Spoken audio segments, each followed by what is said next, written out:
σταματήστε τα σχόλια, μην γράφετε. Το τεστάκι το οποίο θα κάνουμε έχει μόνο 2 ερωτήσεις, τις οποίες μην αρχίσετε τώρα οκ, δεν γράφω τις παπαριές σας, τίποτα, stop, δεν γράφει κανένας. Έχουμε και λέμε, διαγράφω το σχόλιο του Γιώργου 456, την άλλη φορά θα διαγράψω και τον ίδιο. Είπα δεν γράφει κανείς τίποτα. Λοιπόν, θα κάνω 2 ερωτήσεις μόνο, τις οποίες θα απαντήσει η Μιχαέλα. Οκ, μόνο 2. Μην φαντάζεσαι ότι θα κάνουμε κάτι τρομερό και φοβερό, αλλά θα κάνω 2 ερωτήσεις, τις οποίες περιμένω να απαντήσει γραπτός και να τις δείτε όλοι. Λοιπόν, αυτή τη στιγμή όπως κάθεσαι, έτσι, θα συνεχίσεις να κοιτάς μόνο μπρος και λογικά βλέπεις την οθόνη. Ναι ή όχι, περιμένω την απάντηση.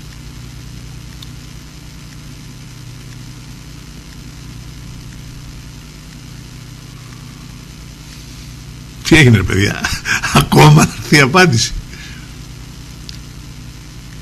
Περιμένω. Για να κάνω. Μου στέλνει και refresh, τα έπαιξε η Σάβρα, τι γίνεται ρε παιδιά. Λοιπόν,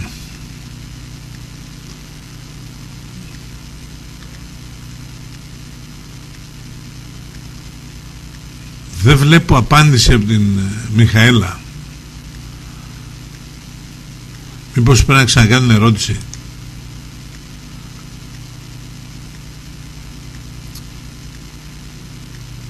Τι έγινε ρε παιδιά.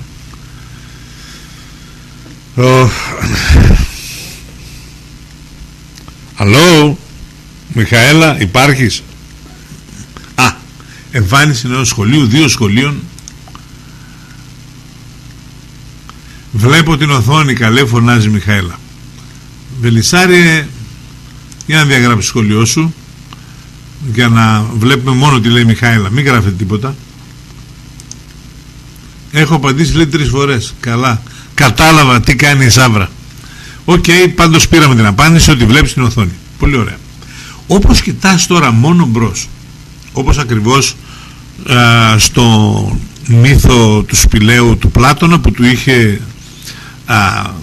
πει ο δάσκαλος του Σωκράτης. Βλέποντας μπροστά βλέπεις την οθόνη και τα σχόλια, το πληκτρολόγιο σου κτλ. Ακριβώς πίσω σου, δεν θα γυρίσεις να κοιτάξεις. Πες μας τι υπάρχει. Περιμένουμε. Μην γράφετε άλλοι για να μην μπλοκάρει παιδιά, έτσι. Τι υπάρχει πίσω σου, δεν θα γυρίσεις το κοιτάξεις όμως. Αυτό είναι η πρώτη μου ερώτηση βασικά. Βλέπεις την οθόνη, είναι αυτονόητο, δεν χρειαζόταν να μας το πεις. Τι υπάρχει πίσω σου.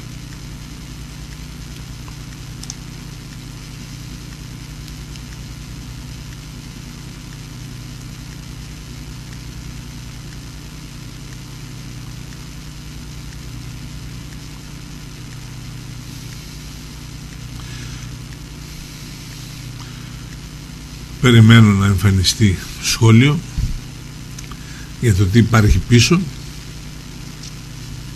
χωρίς να γυρίσεις να το κοιτάξεις. Εμφάνιση 1-2 σχολείων.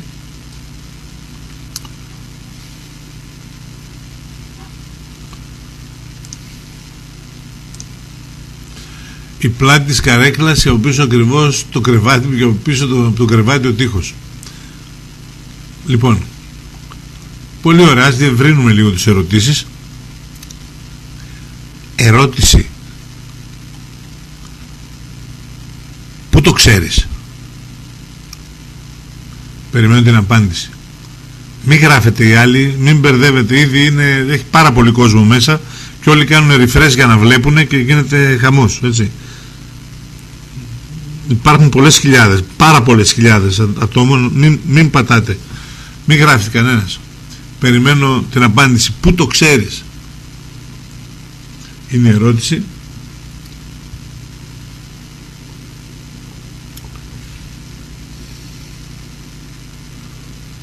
Ως τώρα είπαμε μπροστά βλέπει την οθόνη. έτσι, και πίσω χωρίς να βλέπει, λέει είναι η πλάτη της καρέκλας, ok, πίσω λένε το κρεβάτι και πιο πίσω τείχος, ok, και πήρες και 50-60 like για αυτό το πράγμα. Λοιπόν, πού το ξέρεις είναι η ερώτησή μου, για να δω, γιατί όταν γυρνάω πίσω άλλες φορές αυτό βλέπω. Πολύ ωραία. Και έχω ακόμη μια ερώτηση. Αν θεωρητικά θα σκεφτείς τώρα πίσω από αυτό το τοίχο και έξω από το σπίτι σου, γενικά έξω από την πολυκατοικία, ακριβώς στην πλάτη σου, τι υπάρχει έξω από την πολυκατοικία, έξω από το σπίτι, τι υπάρχει?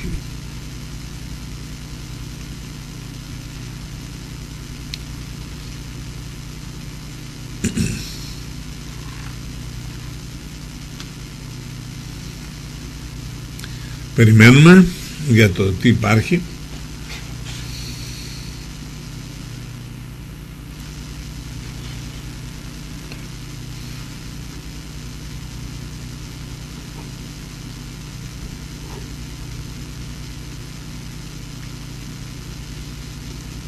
Τα like πέφτουν βροχή εντωμεταξύ.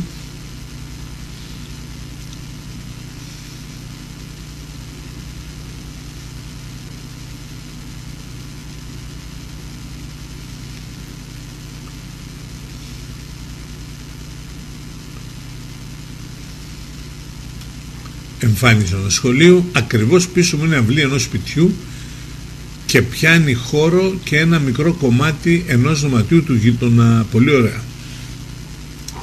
Αν ρωτήσω που το ξέρεις, θα μου πεις, προφανώς δεν χρειάζεται να απαντήσεις, ότι τα έχεις ξαναδεί. Και τώρα κάνω την τελευταία μου ερώτηση, Μιχαέλα, σε σένα. Όλα αυτά τα οποία μου λες, ότι πίσω είναι η αυλή ενός σπιτιού που με το περιγράφεις, πιάνει χώρο και ένα μικρό κομμάτι ενός δωματίου του γείτονα, έτσι, στον τοίχο σου πίσω σου κτλ. Αυτή τη στιγμή, ακριβώς αυτή τη στιγμή που με ακούς εμένα, έτσι, που μιλάω και σου κάνω ερωτήσεις και που χιλιάδες άνθρωποι περιμένουν να δουν τις απαντήσεις σου, ερώτηση: είσαι σίγουρη ότι αυτή τη στιγμή το δωμάτιο του γείτονα και η αυλή ενός σπιτιού υπάρχουν? Είσαι σίγουρη ότι αυτή τη στιγμή υπάρχουν πίσω από την πλάτη σου, αν δεν γυρίσεις να τα κοιτάξεις? Αυτή είναι η ερώτηση μου. Περιμένω την απάντησή σου.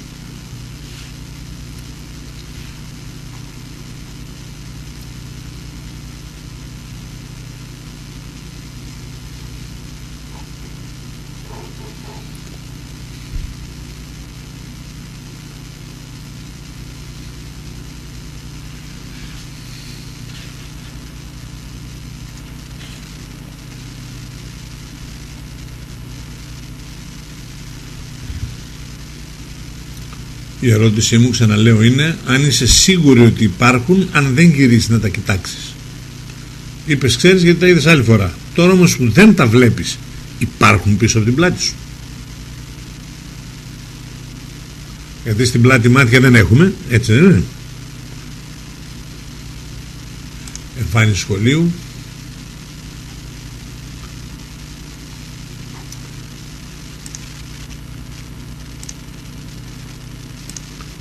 Όχι, δεν είμαι σίγουρη, διότι μόνο να τα κοιτάξεις βλέπεις τι είναι και που είναι, άρα ίσως είναι ψεύτικο και φαίνεται μόνο όταν το κοιτάω.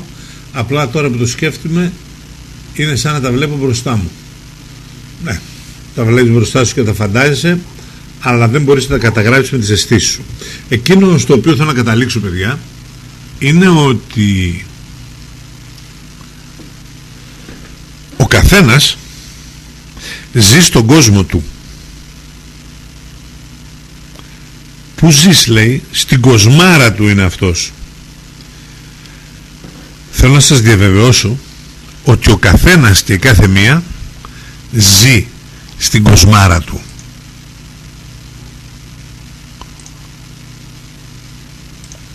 Το πιάσαμε? Οπότε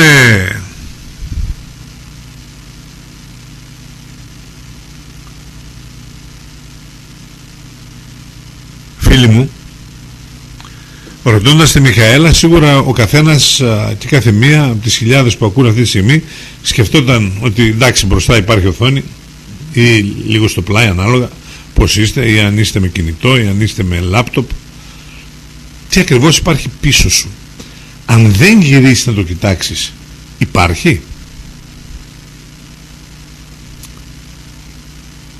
Θυμίζω, μια και είμαστε σε ώρα βαθιάς κουρτίνας, ότι ο κόσμος μας είναι ψηφιακός, digital ή digital που λένε οι παοξίδες, έτσι.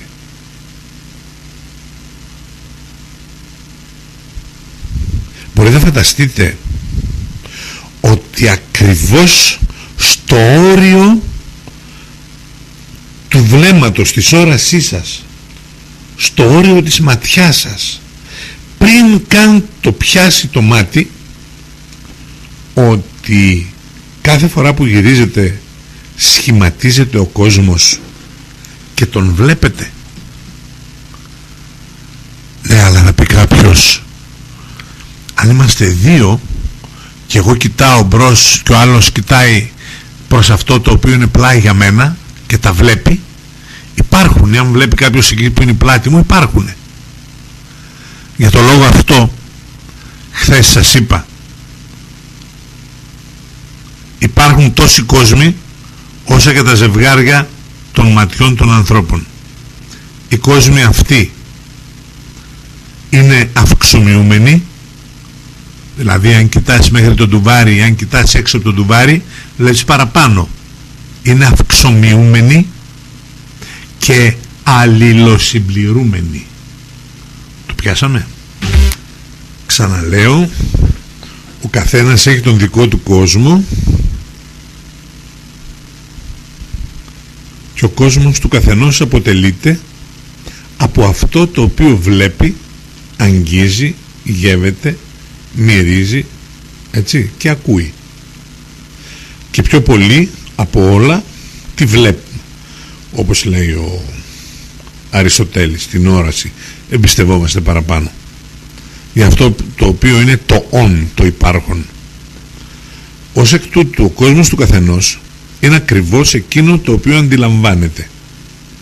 Οτιδήποτε είναι πίσω στην πλάτη μας και δεν το αντιλαμβανόμαστε, δεν υπάρχει. Δεν το βλέπω, δεν υπάρχει. Άρα οτιδήποτε υπάρχει πίσω μας δεν το βλέπουμε. Και αν είμαστε δύο και ο άλλος κοιτάει κατά πίσω και το βλέπει εκείνος και επιβεβαιώνει την ύπαρξή του, αμέσως τι συμπέρασμα βγάζουμε? Ότι οι κόσμοι που αντιλαμβάνονται οι αισθήσεις που έχουν τα μποτάκια που χρησιμοποιούμε, τα σώματά μας, είναι αλληλοσυμπληρούμενοι.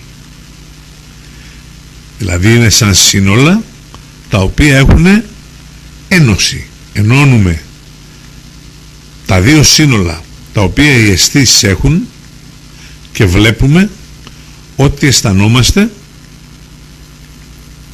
δύο άτομα. Αυτή τη στιγμή εγώ είμαι Αραντής, κάποιοι είναι, ξέρω εγώ, στη Γερμανία, έστω κάποιοι είναι, ξέρω εγώ, Μόναχο. Αυτή τη στιγμή μιλάμε, έτσι, και μας ακούνε. Πάει ένας που είναι στο Μόναχο τώρα στο παράθυρο να δει έξω, και έστω ότι μιλάω εγώ στο τηλέφωνο, ή Ρότερνταμ ή ξέρω εγώ που αλλού, ωραία, και λέω τι βλέπεις έξω το παράθυρο? Αυτό. Αυτή τη στιγμή μου δίνει την πληροφορία και εγώ μιλάω μαζί του, ανάμεσα σε μένα και σε αυτό που είναι, ας πούμε, η Φωτεινή, ας πούμε, στο Ρότερνταμ που είναι, ωραία, έχουμε ένα κόσμο που αποτελείται από αυτά που βλέπω εγώ και από αυτά που βλέπει η Φωτεινή. Επομένως, για μένα υπάρχει αυτή τη στιγμή μόνο ακουστική πληροφορία για το τι υπάρχει στο Ρότερνταμ, άρα για τον δικό μου κόσμο δεν υπάρχει το Ρότερνταμ, και για όλους εσάς υπάρχει μόνο ακουστική πληροφορία ότι υπάρχει το γραφείο μου, μέσα στο οποίο είναι, ξέρω εγώ, ο υπολογιστής μου, ο streamer και τα λοιπά, και κάθομαι. Για εσάς είναι ακουστική πληροφορία, όπως και για το τι μου δίνετε εσείς είναι για μένα ακουστική πληροφορία. Οπτική πληροφορία είναι μόνο για το τι βλέπει ο καθένας μας. Και αν είμαστε δύο μαζί, τότε βλέπουμε κάτι το οποίο είναι, έτσι, που το βλέπουμε και οι δύο, επομένως αλληλοσυμπληρώνονται οι κόσμοι μας. Αλλά σκεφτείτε για δύο άτομα που κάθονται μέσα σε ένα δωμάτιο. Μην πάμε σε κάτι μεγάλο τώρα, σε ένα γήπεδο ας πούμε, σε ένα δωμάτιο, το πάρουμε απλό για να το χωνέψουμε. Κοιτάει ένας κατά τη μια και ο άλλος κοιτάει κατά πίσω, κατά την άλλη μεριά. Ωραία. Τότε οι δύο αυτοί οι κόσμοι αλληλοσυμπληρώνονται, γιατί αν συμβεί κάτι για τον άλλον και είναι πίσω από την πλάτη μας και δεν το βλέπουμε και μας το πει, υπάρχει και για μας. Έξω όμως από το δωμάτιο, για μας, για τα δύο άτομα που είμαστε μέσα στο δωμάτιο παράδειγμα, δεν υπάρχει τίποτε άλλο. Είναι λογικό να μην υπάρχει τίποτε άλλο? Αν σκεφτούμε, αγαπητοί φίλοι, το ότι το σύμπαν το οποίο, αυτό το πολυσχηδές σύμπαν το οποίο έκανε ο Σαμαέλ, είναι, και αυτό το κομμάτι της εκπομπής μπορεί να ανεβεί αύριο και να, αν είναι δυνατόν να το πάρω και σε αποδελτίωση, θα ήταν καλό. Το σύμπαν λοιπόν που έκανε ο Σαμαέλ είναι υπερσύνθετο, γι' αυτό και είναι πολύ περήφανος, λέει, που το έκανε, αλλά έπρεπε να γίνει έχοντας στη διάθεσή του συγκεκριμένο χώρο. Ο χώρος είναι ελάχιστος, είναι της πλάκας, πολύ μικρός ο χώρος. Μα λέει αντιλαμβανόμαστε ένα τεράστιο χώρο. Όχι, δεν τον αντιλαμβανόμαστε τον τεράστιο χώρο. Εμείς βλέπουμε στον ουρανό αστράκια, ωραία, και τα μηχανήματά μας λένε διάφορα πράγματα τα οποία αντιλαμβάνονται τα μηχανήματα. Okay. Τα μηχανήματα δεν έχουν δικαίωμα να έχουν το δικό του σύμπαν. Όταν στείλουμε ένα διαστημόπλιο να πάει μακριά, τότε το διαστημόπλιο, αγαπητοί φίλοι, πηγαίνει κάπου και εμείς αντιλαμβανόμαστε το μακριά. Σύμφωνα με τα στοιχεία τα οποία μας στέλνει. Ο χώρος, αν και δεν υπάρχει θέμα χώρου, έτσι, δηλαδή να μην είχε να του δώσει ο δημιουργός ή ο διοικητής του πρώτου επίπεδου της δημιουργίας, σε κάθε περίπτωση, αγαπητοί φίλοι,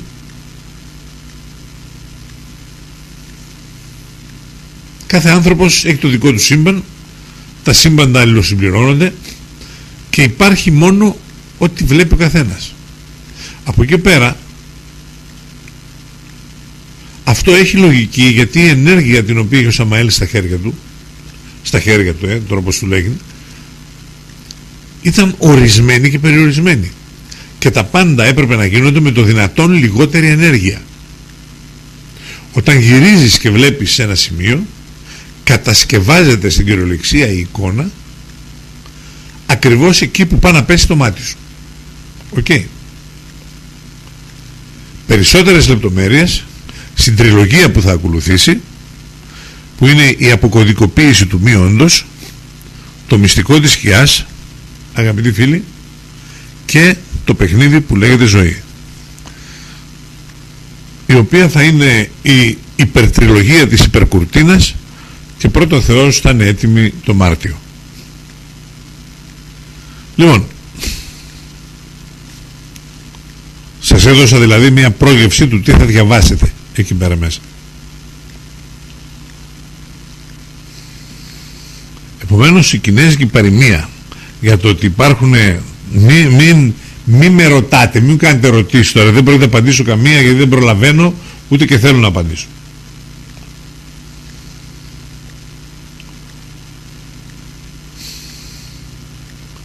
Το σκηνικό όλο υπάρχει σαν ένα software. Το θέμα είναι πόσο software χρησιμοποιεί ο καθένας κάθε φορά σε αυτά που βλέπει. Διότι αν ήταν να στείνεται ολόκληρο το σκηνικό, θα ήθελε πολύ bandwidth, για να το πούμε έτσι με όρους με τους οποίους συνεννοούμε τέλος πάντων αισθανόμενοι και εμείς ότι κάτι ξέρουμε, ξέρω εγώ, επιστημονικό κτλ, κατά Αριστοτέλην επιστημονικό, θα ήθελε πολύ bandwidth. Εδώ είπαμε, όπως εξήγησα από την πρώτη τριλογία, η φύση του Σαμαέλ είναι τσιγκούνα, τεμπέλα αλλά και δίκαιη, έτσι. Τσιγκούνα, τεμπέλα και δίκαιη. Στη φύση δεν συμβαίνει τίποτα χωρίς λόγο. Και όταν συμβαίνει με το δυνατόν λιγότερη, με τη χρήση του δυνατόν λιγότερης ενέργειας. Δηλαδή, αν αφήσει ένα σώμα να πέσει, πέφτει ίσια, δεν πέφτει ζυγζακωτά, έτσι, δεν κάνει βόλτες. Και γιατί πέφτει? Για να πάει σε κατάσταση με λιγότερη ενέργεια. Δεν πρέπει να δαπανάται η ενέργεια, γιατί ο Σαμαέλ, αγαπητοί φίλοι, δεν έχει άπειρη ενέργεια. Πώς το λένε? Του δόθηκε συγκεκριμένη και αυτή ξοδεύει. Και για να μην ξοδεύετε πολύ bandwidth, ο καθένας αντιλαμβάνεται, δημιουργείται και το καθένα σύμπαν, ξέρω εγώ, κόσμος, ανάλογα με το τι βλέπει. Πίσω σας, δηλαδή αν είστε μόνοι σας αυτή τη στιγμή σε ένα δωμάτιο, πίσω σας το σύμπαν, ο κόσμος σας είναι ακατασκεύαστος. Αν απλώσετε το χέρι σας κατά πίσω για κουμπίσετε ένα έπιπλο ή ένα τοίχο, τότε δημιουργείται, και μάλιστα μόνον, προσέξτε, όσον αφορά την αφή για να κουμπίσεις κάτι. Οκ. Δεν το βλέπεις, αν γυρίσεις να το δεις, το βλέπεις, αλλά δεν βλέπεις πάλι από εκεί που, δηλαδή το πεδίο της όρασης είναι συγκεκριμένο. Πέρα από εκείνο το σύμπαν είναι ακατασκεύαστο. Και μετά φανταστείτε μικρές ψηφίδες, να μοντάρετε και να το βλέπετε σαν μια προβολή, γιατί είπαμε είναι και ψηφιακό. Το ψηφιακό μας σύμπαν, επομένως, αγαπητοί φίλοι, είναι αυτό το οποίο αντιλαμβάνει το καθένας και η κάθε μία, και όπως λέει ο Δανάος, δημιουργείται γιατί νομίζουμε τέλος πάντων ότι είναι εκεί, για μας υπάρχει. Οκ. Το θέμα είναι ότι, τι λέει, όποιος έχει παίξει RPG online, τι είναι αυτό ρε παιδιά? Εγώ δεν το ξέρω, αυτό καινούργιο είναι. Λοιπόν, δεν παίζω παιχνίδια, αλλά έχω ακουστά τέλος πάντων από τους γιους μου μερικά. Τώρα μεγάλωσαν και δεν παίζουν πολύ.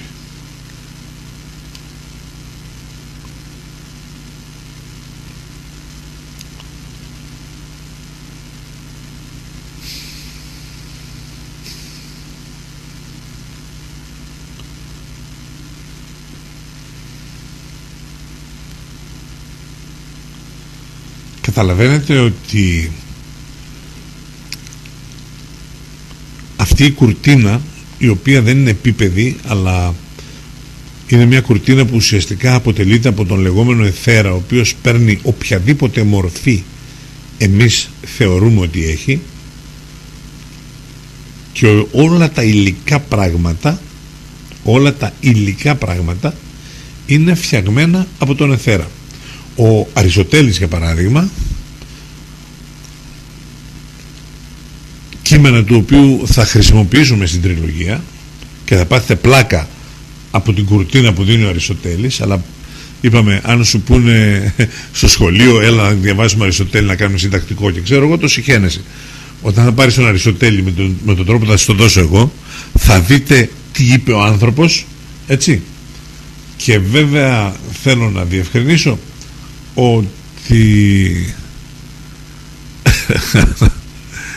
στον Αριστοτέλη τα περισσότερα τα είπε ο Μέγας Γουναράς. Για να μην μπερδευόμαστε και να μην λέμε και πώς του ήρθαν όλα αυτά του Αριστοτέλη. Στις συζητήσεις που είχε με τον Αλέξανδρο, το Μέγα Γουναρά δηλαδή ο Αριστοτέλης, ήταν και αυτό που βέβαια πνεύμα φοβερό και ανήσυχο, μη λέμε ότι να είναι, και είχε τα δεδομένα του Σοκράτη, γιατί έμαθε πολλά από τον Σοκράτη, αλλά ο Αριστοτέλης είχε κάποιες λεπτομέρειες οι οποίες δεν αναφέρονται στους σοκρατικούς συγγραφείς, και τις είχε ο Αριστοτέλης, και η εξήγηση του πώς μπορούσε και τις είχε, γι' αυτό λέγανε τι είναι ο Αριστοτέλης, ήταν εξωγήινος, λένε μερικοί πώς μπορούσε να ξέρει μερικές τέτοιες λεπτομέρειες. Η απάντηση είναι πολύ απλή, του τα είπε ο Μέγας Γουναράς, ο οποίος ήταν μαθητής του, έτσι, στην περιπατητική σχολή.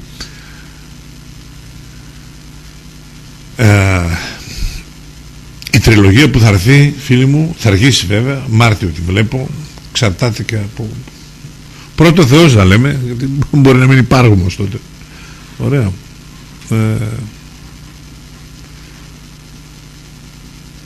Να είναι άλλο πράγμα.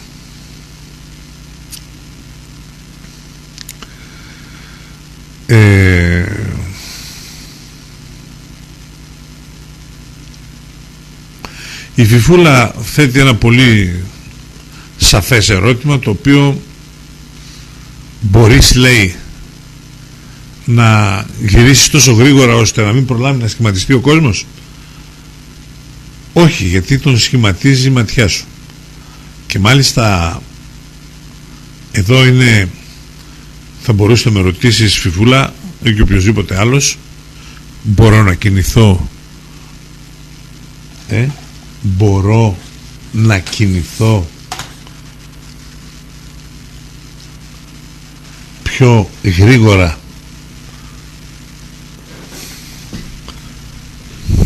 από τη σκιά μου? Καλή ερώτηση. Πάρτε απάντηση στο μυστικό της σκιάς.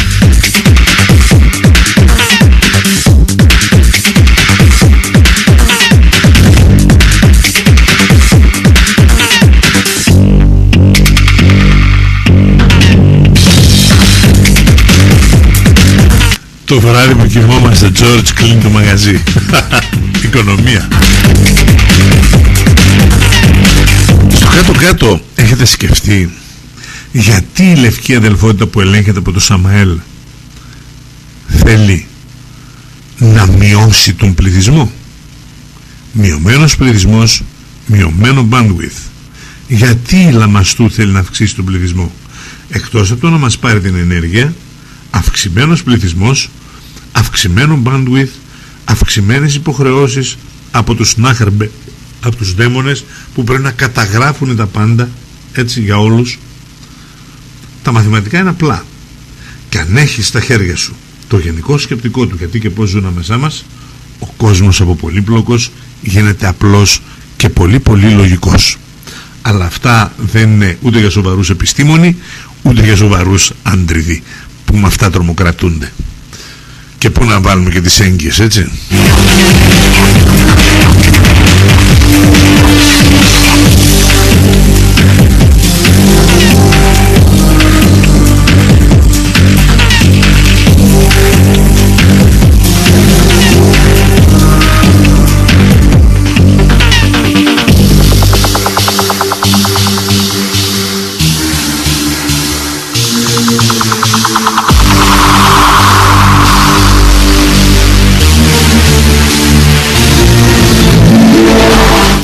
Δείτε, ο κόσμος ουσιαστικά, και όταν έχουμε κλειστά τα μάτια, πάλι υπάρχει με τη μορφή του software, αλλά πρέπει να υλοποιηθεί.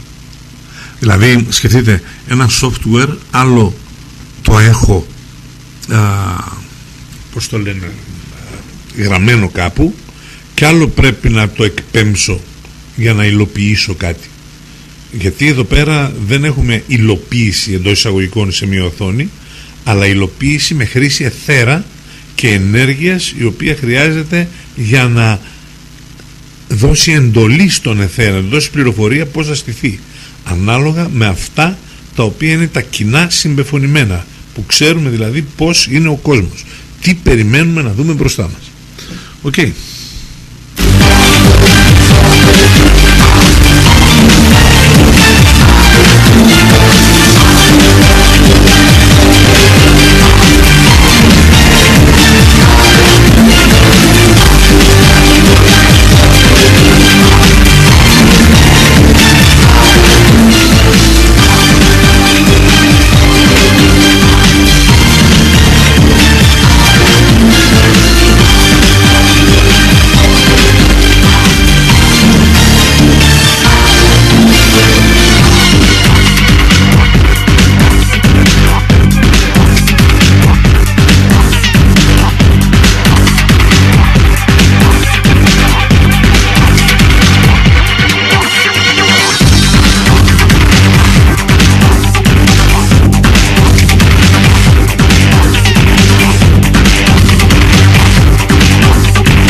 Ο Βελισσάριος δεν μπορεί να συμβεί, δηλαδή ο πληθυσμός δεν μπορεί να ξεπεράσει το στόκ των ψυχών με τίποτε. Είναι και αυτά μες στα κοινά συμπεφωνημένα, δεν μπορεί να συμβεί αυτό.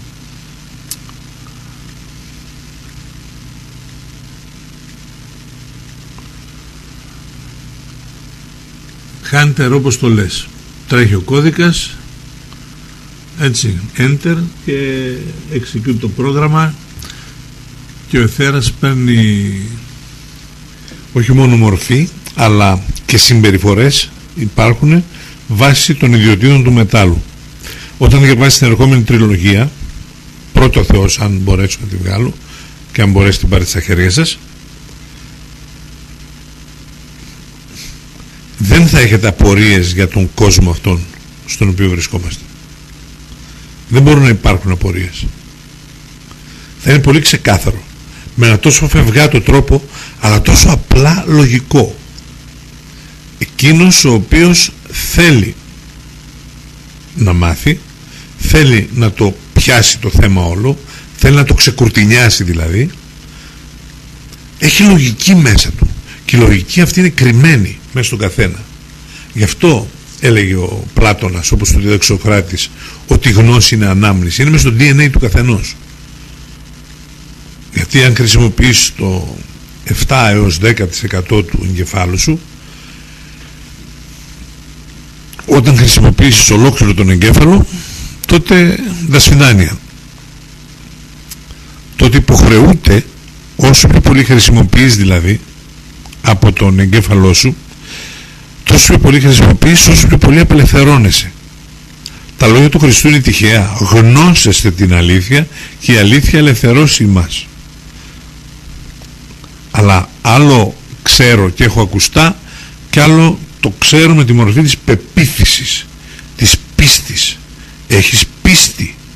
Δεν έχουμε πίστη. Αν έχεις πίστη, λέει ο Χριστός, λες το βουνό φύγε από εδώ και πάνε εκεί. Γιατί αλλάζεις το software, αλλάζεις αυτό το οποίο βλέπεις μπροστά σου. Και δεν το αλλάζεις μόνο οπτικά, το αλλάζεις με όλο το πακέτο των ιδιωτήτων τις οποίες έχει. Βέβαια, το να πάμε να κάνουμε τον παραλληλισμό με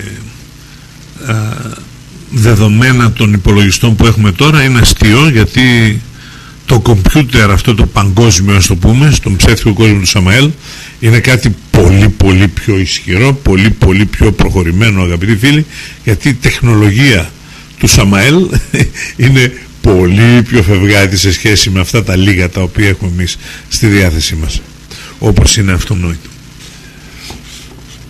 Λοιπόν, τι κρίμα που δεν έχω, πρέπει να στήσω το streamer σε ένα καλύτερο υπολογιστή, είναι σαφές, και θα το κάνω, γιατί από ένα σημείο και μετά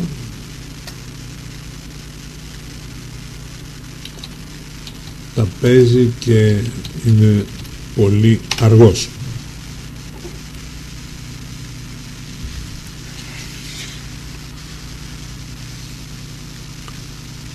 Και αν ήταν τόσο αργός και ο υπολογιστής Σαμαέλ, θα γύριζες και πίσω σου τα βλέπεις κενό, μαύρο, black. Λοιπόν,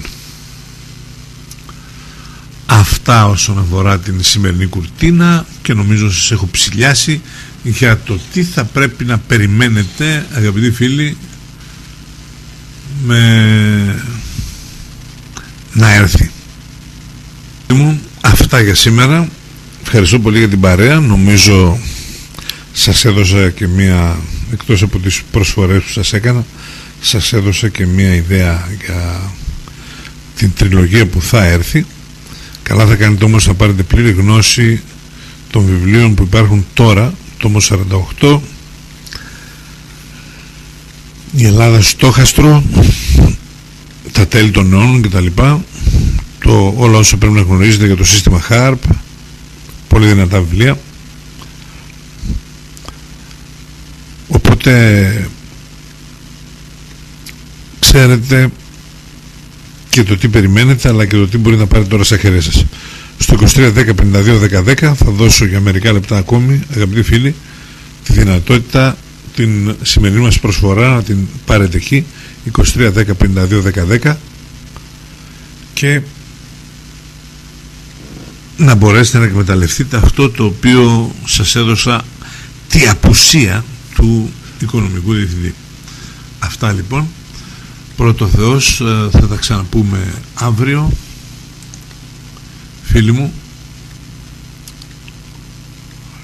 Ο ανένδοτος λέει όλο και πιο βαθιά μας βάζεις. Μα είπαμε, μπαίνεις στο σωστό χάπι και βλέπεις how deep the rabbit hole goes, έτσι. Γιατί το να πει κανείς ότι έχει όλη τη γνώση, όπως λέει και ο Αριστοτέλης, αγαπητοί φίλοι, ή όπως του είπε μάλλον ο Μέγας Γουναράς όταν ήταν σαν Αλέξανδρος μαθητής του, μόνο ο Θεός έχει όλη τη γνώση. Υπάρχουν όντα τα οποία έχουν πολύ μεγάλη γνώση, έτσι, υψηλόβαθμοι Ελοχήμ, ξέρω εγώ, ή άλλοι, ξέρω εγώ, είναι γραμμένοι όλα τα όντα, είναι, ο κατάλογος τους είναι ατελείωτος και τα ονόματα πάρα πολλά μέσα στο βιβλίο «Οι πρίγκιπες των ουρανών». Όλοι εκείνοι οι οποίοι ζουν, αγαπητοί φίλοι, όχι ανάμεσά μας αλλά στον πραγματικό κόσμο, που είναι γεμάτος. Τα μόνα κορόιδα είμαστε εμείς. Δηλαδή, αν το σκεφτείτε, ρε παιδιά, εκτός από τον διάβολο και τους δαίμονές του που φύγανε, έτσι, γιατί πολέμησαν με τον Μιχαήλ, ξέρω εγώ, εναντίον του Θεού στον πόλεμο που είχε γίνει στον ουρανό, όπως λένε. Δηλαδή, οι μόνοι καραγκιόζητες είναι το ανθρώπινο γένος. Δηλαδή, μόνο εμείς λείπουμε από εκεί. Είναι τρελό. Και καθόμαστε εδώ και το συζητάμε ακόμα για το πώς πρέπει να ζούμε και αν πρέπει να πάμε στην κόλαση στον παράδεισο. Δηλαδή, είναι παρανοϊκό, και όμως το κάνουμε. Είναι τρελό δηλαδή. Δηλαδή, όλοι είναι στον κόσμο, διαβάστε τον τόμο 48, σας λέω. Όλοι είναι στον πραγματικό κόσμο, όλοι είναι στην ξενιασιά, ξέρω εγώ, στην ευτυχία, εκτός από εμάς. Δηλαδή δεν παίζομαστε, unpackable, τι να κάνουμε. Λοιπόν, συγχύστηκα τώρα. Σκεφτείτε δηλαδή, μόνο εμείς είμαστε τα κορόιδα που λείπουν από εκεί πέρα. Όλοι είναι εκεί εκτός από εμάς, εκτός από τους ανθρώπους. Λοιπόν, αυτά, φίλοι μου. Πρώτο Θεός, όπως είπα, τα λέμε αύριο. Να είστε καλά, ευχαριστώ πολύ για την παρέα.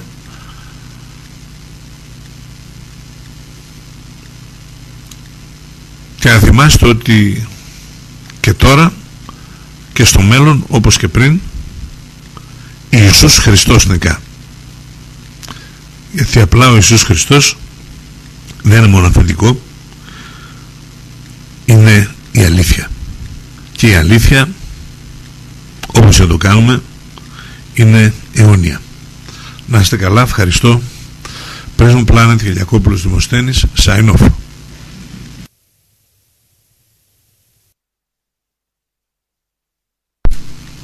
Επανέρχομαι γιατί είδα κάτι, λέει, δεν τα θέλημα Θεού να γίνει έτσι, να φύγουμε από τον παράδεισο.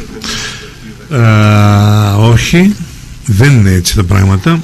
Δικό μας θέλημα ήτανε.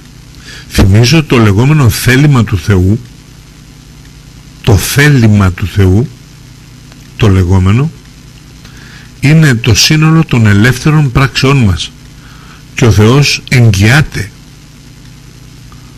και με τα πλάσματά του εγγυάται και φυλάει, κρατάει τα μπόσικα, ώστε να μπορούμε εμείς να αποφασίσουμε ελεύθερα. Και το σύνολο των ελεύθερων επιλογών μας, η λεγόμενη ημαρμένη, είναι αυτό που λέμε το θέλημα του Θεού. Δηλαδή ότι καραγκιόζηλικη κάνουμε εμείς δεν το λέμε ήταν θέλημα Θεού να κάνουμε καραγκιόζηλικη, δικό μας θέλημα ήτανε. Ο Θεός απλά εξασφαλίζει την ελευθερία μας. Το σύνολο των ελεύθερων πράξεών μας λέγεται θέλημα του Θεού. Είναι γραμμένο στον τόμο 4, είναι γραμμένο σε πολλούς τόμους, το έχουμε πει σε πολλές εκπομπές. Θα είναι γραμμένο και στο μυστικό της σκιάς, όπου θα είναι γραμμένα τα πάντα, τριλογία κομπλέ θα είναι. Άντε γεια.